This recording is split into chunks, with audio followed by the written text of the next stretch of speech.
So today we're going to talk about binomials containing radicals. And this is very similar to what we did when we had variables inside sets of parentheses. We had binomials using variables. We're using the same process. So here we're going to use our distributive property here. And we're going to distribute the 5 to the 3. So 5 times 3 gives you 15. Then we're going to distribute the 5 times the 2 square root of 3. Well, remember that when we multiply 5 times 2 square root of 3, you multiply the 5 times the coefficient. So it becomes 5 times 2, which is 10. And then we have the square root of 3. Then we're going to take the square root of 3, and keep in mind it's negative, and we're going to distribute that. So when we multiply the negative square root of 3 times 3, it becomes negative 3 square root of 3. And then we're going to distribute that to the 2 square root of 3. So we have negative times 2. So that gives us a negative times 2, or a negative 2. And then square root of 3 times square root of 3. Well, if you notice, that becomes a square root of 9, which is just the same thing as 3. So that becomes 2 times 3. All right, so we have 15 plus 10 square root of 3 minus 3 square root of 3 minus 6.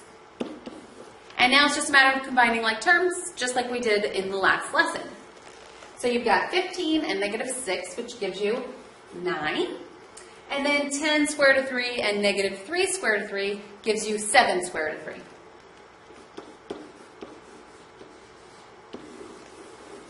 And that is how you simplify 5 minus the square root of 3 times the quantity of 3 plus 2 square root of 3. So let's try another one.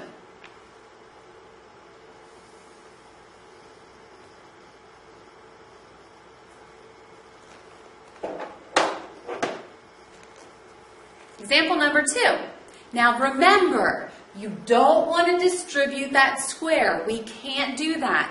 We talked about that when we were using variables within our binomials, and you can't do that. You cannot distribute that square, okay? And let's go over why. If I had 1 plus 2, 1b squared. If I distribute that square, that's going to give me 1 squared plus 2 squared. Well, that gives you 1 plus 4, which is 5. But now let's look at our order of operations. Order of operations tells you that 1 plus 2, or you have to do 1 plus 2 first because parentheses comes first. So then that would be 3 squared, and 3 squared is 9. 9 is not the same as 5. So we cannot distribute that 2. So what do we have to do? We have to write it out.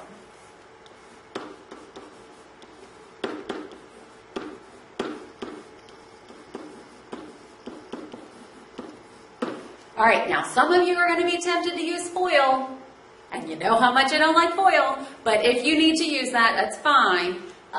Just remember, it's also the distributive property, because distributive property always works. FOIL only works if you have binomials. It doesn't work with trinomials. All right, so let's go ahead and FOIL. So we got, I just said FOIL. Let's go ahead and distribute. See, y'all got me doing it. All right, so 4 square root of 2 times 4 square root of 2. The 4 times the 4 is 16. Square root of 2 times square root of 2 is square root of 4. And we'll just leave that alone for now. We'll come back to that. Then we have 4 square root of 2 times the square root of 3. So you have 4 times 1, which is 4. 2 times 3, so that gives you the square root of 6. Then let's do square root of 3 times 4 square root of 2. So we have 1 times 4 is 4, and then 3 times 2 gives you the square root of 6. And then we have square root of 3 times square root of 3, which is square root of 9. All right, so now we're going to simplify and combine like terms. So we have 16 times 2, because the square root of 4 is 2, plus 4 times the square root of 6, plus 4 4 times the square root of 6 plus 3. So now we simplify. 16 times 2 is 32. We can combine these. So 4 plus 4 gives us 8 square roots of 6. Remember, you treat those radicals just like you would if they were variables. Even though they're not, they're constants. They represent real numbers. But you kind of treat them like variables in that you just leave them alone when you're combining like terms. And then we have our plus 3 there. And then finally, we can combine the 32 and the 3.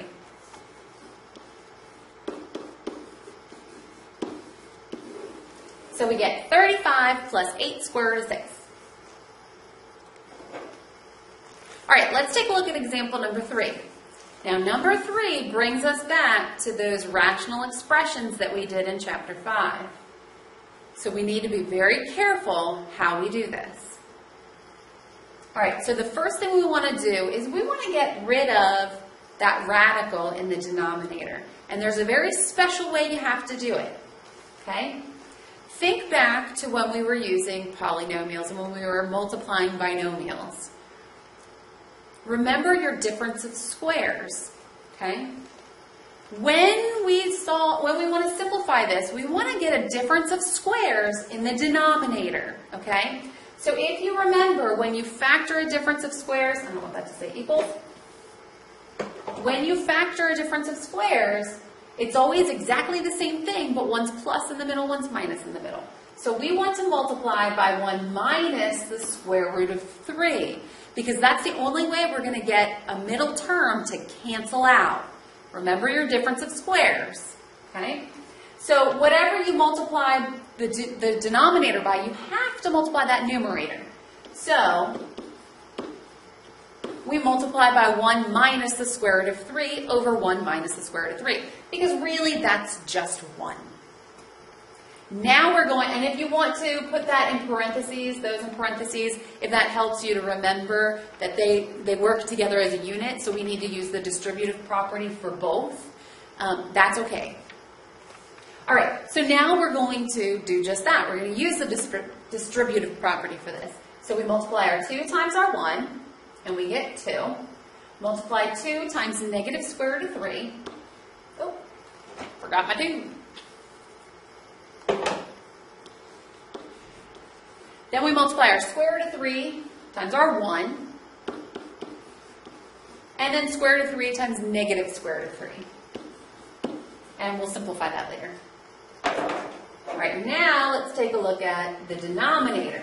So we have 1 times 1, which is 1. We have 1 times negative square root of 3, which is negative square root of 3.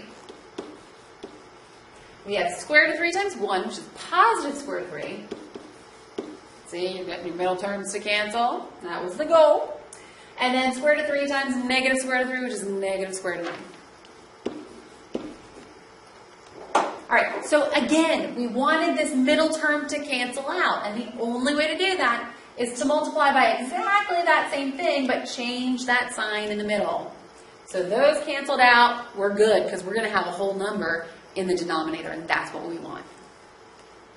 All right, so now we can change this square root of 9, we can make that a 3, and now we can go ahead and combine like terms in the numerator. So we have 2 and negative 3, which is negative 1. And then we have negative 2 square root of 3 and positive 1 square root of 3, which is negative 1 square root of 3. You can write the 1 in front of that square root of 3, or you can leave it alone. It doesn't matter, because if there's nothing there, it's assumed to be a 1. And then we have 1 minus the square root of 9. Well, what was the square root of 9? It's 3. So 1 minus 3, and that gives us a negative 2. Now, you can leave the answer like this, or if you want to simplify a little bit further, you can factor out a negative from here. So that gives you 1 plus the square root of 3 over negative 2. And then those negatives just cancel out.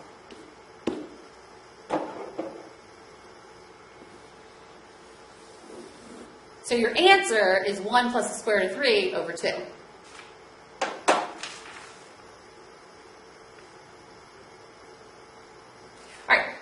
Let's take a look at it. I don't know. All right, now let's take a look at example number 4. It's similar to example number 3 in that we have a radical in the denominator and it's being subtracted, well, we're subtracting a 1 from it.